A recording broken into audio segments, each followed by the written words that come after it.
my Democrat colleagues suggest that... So this was earlier today.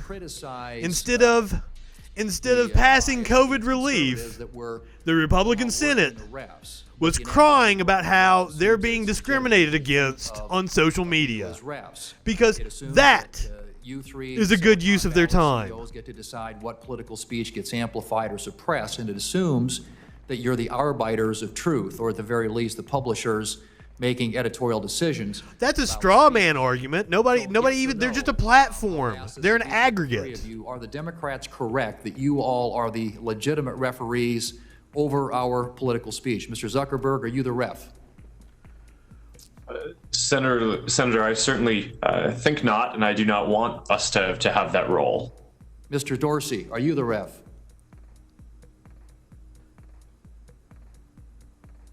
Seriously, because fuck Twitter and fuck Facebook.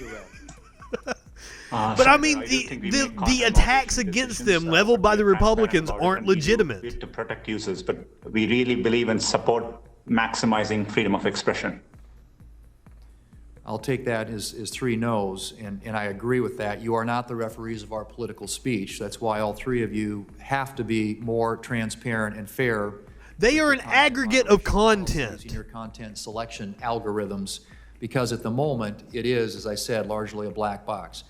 There's real mistrust among the American people about whether you're being fair or transparent.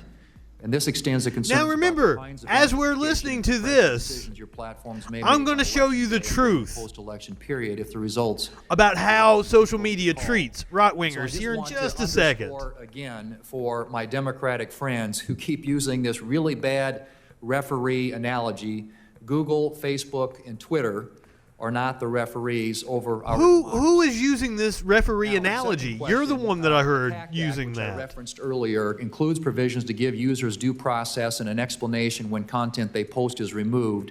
So this is, again, a yes or no question. Do you agree that users should be entitled to due process and an explanation when content they post has been taken down? No. That is not a private company's responsibility. Senator, I think that would be a good principle to have. Thank you. Mr. Dorsey. Absolutely. We believe in a fair and straightforward appeals process. Great. Mr. Bashai? Twitter sure as shit won't give me my account back. Terrific. Thank you. Mr. Zuckerberg, Mr. Dorsey, your platforms knowingly suppressed or limited. Now that's another thing as we're sitting here watching this. Twitter won't let me on their platform. Facebook keeps me in Facebook jail. But I'm going to take their side against the Republicans because the criticisms Republicans are lobbing at them have no merit whatsoever. The visibility of this New York Post article about the content on Hunter Biden's abandoned laptop. Many in the country are justifiably concerned how often the suppression of major newspaper articles occurs online. And I would say... Major newspaper, the New York Post. And as if they were censoring the New York Post. Of newspaper articles that Facebook suppressed or limited the... Now, Twitter shouldn't have pulled it down, but that's just because this was going to happen. Why each article was suppressed or and you don't want to give these idiots fodder. Senator, I can certainly follow up with you and your team to discuss that. This was... We have an independent fact-checking program, as you're saying. We try not to be arbiters of what is true ourselves, but we have partnered with fact-checkers around the world to help assess that, to prevent misinformation and viral hoaxes from becoming widely distributed on our platform. And I believe that the information that they fact-check and the content that they fact-check is public. So I think that there's probably already a record of this that can be reviewed. Yeah, but if you could do that as it applies to newspapers, that would be very helpful. And Mr. Dorsey, would you commit to doing the same on behalf of Twitter? We would absolutely be open to it. And we are suggesting going a step further, which is aligned with what you're introducing in the PACT Act, which is... I will give Dorsey props, though. That's a nice Rasputin beard you got going on there. Much more transparency around our process. content moderation process, and also the results, the outcomes, and doing that on a regular basis. I do agree and think that builds more accountability, and ultimately that lends itself to more trust.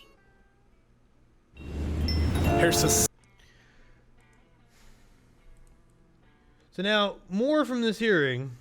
We've got Senator Ron Johnson. You know, you have public reports that you have different chat forums in all of your... Because we're going to keep getting back to the same thing here. All they care about is themselves and getting their bullshit out.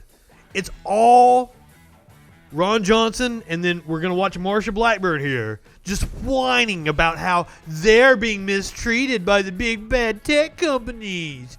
Boo-hoo. Companies, and also public reports where, you know, the few conservatives that might work for your companies have certainly been harassed on those types of forums. I don't expect you to have taken toll of your employees, but I just want to get a kind of a sense, because I think it's pretty obvious. But would you say that the political ideology of the employees in your company is, you know, let's say 50-50, conservative versus liberal progressive, or do you think it's closer to 90% liberal, 10% conservative? We'll start with Mr. Dorsey. Facebook fires employee who shared proof of right-wing favoritism. We ask or focus on. I mean, just what do you think off the top of your head based on your chat rooms and kind of the people you talk to?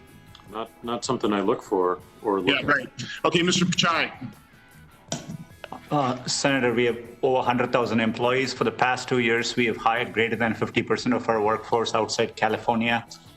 It does tend to be proportionate to the areas where we are in, but we have 1 million messages. Facebook quietly stymied traffic to left-leaning news outlets. And so on. And we have definitely made an effort to make sure people of all viewpoints are welcome.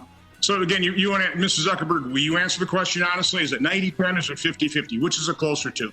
Who gives a shit what the political affiliation is of their employees? Number, but I would guess that our smart people tend to be more liberal-minded. Thank you for that honesty. Mr. Dorsey, you started... So I would assume a lot of the people working for these tech companies people don't trust lean to the left. I agree with that. We don't trust you. You all say you're fair in your... I'm kind of doubting there's a lot of right-wing programmers out there, because right-wingers are fucking morons. The answer I've seen so far in this hearing is, when Senator Cruz asked, does Twitter have the ability to influence elections? Again, does Twitter have the ability to influence elections? You said no. Did you stick with that answer, that you don't even believe? And let's face it, you all believe that Russia has the ability to influence elections. That's an interesting question. Does Twitter have the ability to influence the election? I would say no, that Twitter itself doesn't have the ability. It's the content on Twitter. But Twitter is also a gatekeeper in that. Now, overall, I would say Twitter leans in a corporatist manner, as most gigantic companies do. Or interfere by using your social platforms. Mr. Dorsey, do you still deny that you don't have the ability to influence and interfere in our elections? I miss Twitter. I wish I could be on Twitter. I like it so much better than Facebook. Choice around other communication channels. Well, he feels aggrieved by social media. Does Twitter have the ability to influence the elections? And you said no. Do you still stand by that answer?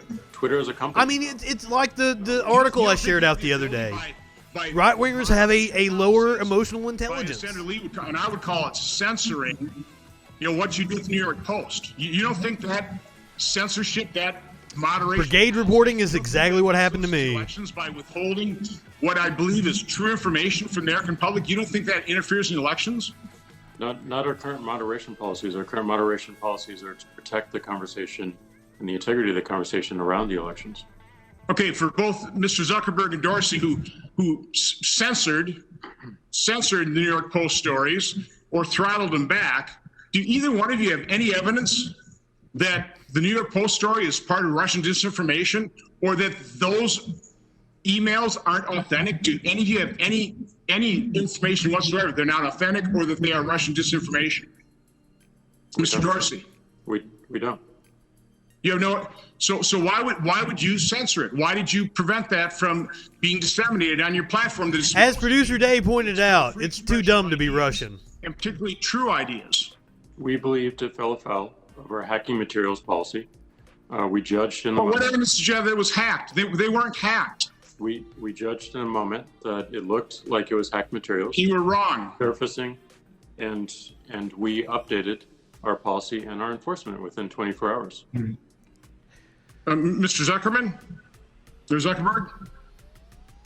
Senator, as I testified before, we relied heavily. It wasn't hacked material, but like we don't know where this material came from. It's not verified material. Private briefings and alerts they gave us. Did the FBI contact you and say the New York Post story was false? Senator, not about that story specifically. I don't think the FBI would contact them and tell them did you anything throttle like it back? that. They alerted us to be on heightened alert around a risk of hack and leak operations around a released trove of information. Exactly.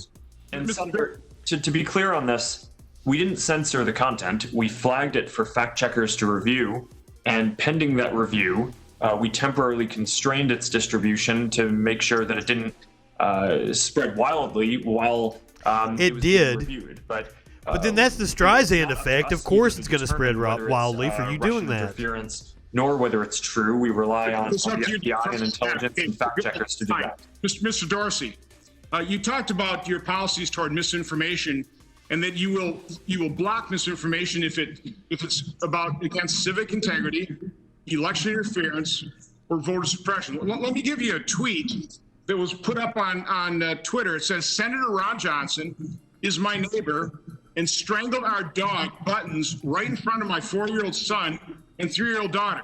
What? Please refuse to investigate. This is a complete lie, but important to retweet and note that there are more of my lies to come. Now, we contacted Twitter and we asked them to take it down, and here's the response. Thanks for reaching out. We escalated this to our support team for their review, and they have determined that this is not a violation of our policies. So, Mr. Dorsey, how could a complete lie, it's admitted it's a lie, how does that not affect civic integrity? How could you view that not as being election interference? Let's face it, that could definitely impact my ability to get reelected. So wait a minute, it sounded like it'd fall under satire. This guy is absolutely fucking insane. But hey, he's not as insane as the senator from Tennessee, Marsha Blackburn. Oh, God. Is Blake Lemoyne, one of your engineers, still working with you? Senator, I'm familiar with his name as an employee. I'm not sure whether he's currently an employee. Okay. Well, he has had very unkind things to say about me, and He's had unkind things to say about a public figure, a sitting U.S. senator.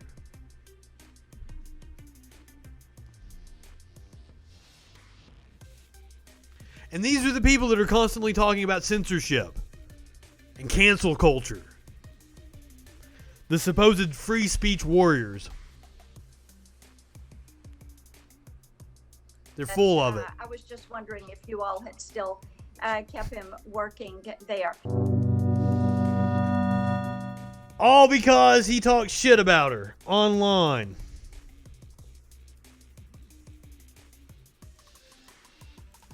So that was all day in these Senate hearings. Whiny ass fucking Republicans talking about how they're being discriminated against. But as Politico reported, despite the cries of censorship, conservatives dominate social media.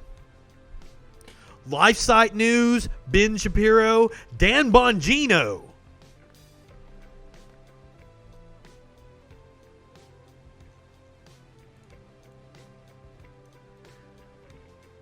Producer Dave is correct. I'm going to be over on the Intellectual Dollar Tree here in just a little bit. Link is right there. Please come join us. I did the math a little bit ago. 10 Central. No. 10 Eastern, 9 Central, 7 Pacific.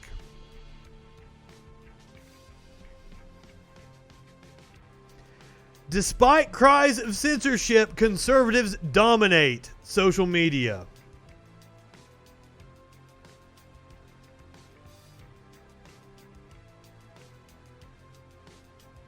Especially when you hone in on things like abortion, Black Lives Matter, those topics are dominated by right-wing fucking morons. Users shared the most viral right-wing social media content more than 10 times as often as the most popular liberal posts.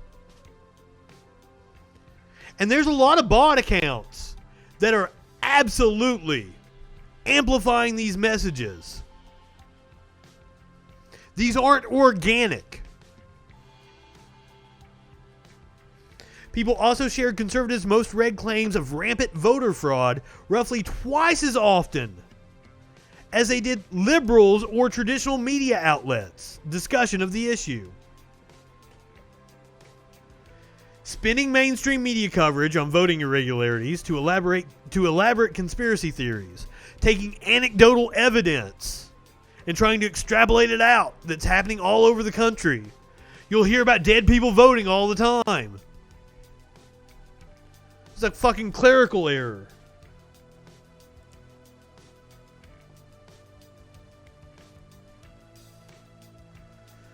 So Politico worked with researchers at the Institute for Strategic Dialogue, and I actually took a look at the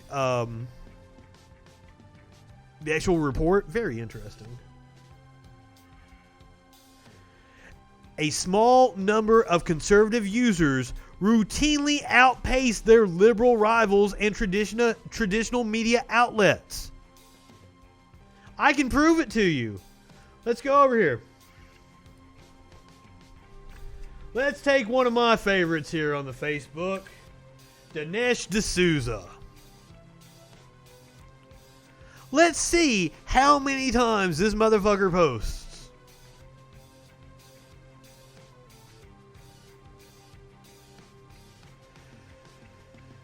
3 hours ago, 4 hours ago, 5 hours ago, 7 hours ago, 7 hours ago, 10 hours ago, 22 hours ago.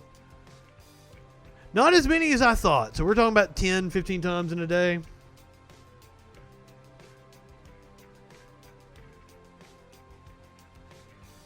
I'm a little shocked by that. Let's go. Let's go with Ben Shapiro.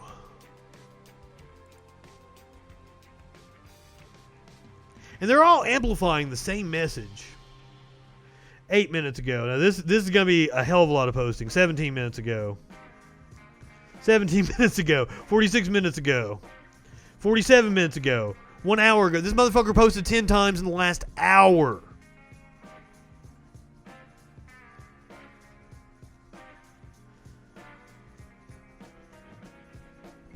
It's just a deluge of content. All amplifying the same message.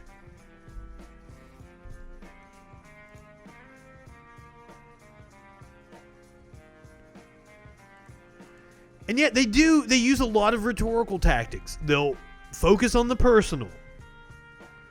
Very emotive arguments as Democrats are baby killers. So they become easy to remember and create an outsized footprint online. Like the fucking Hunter Biden story.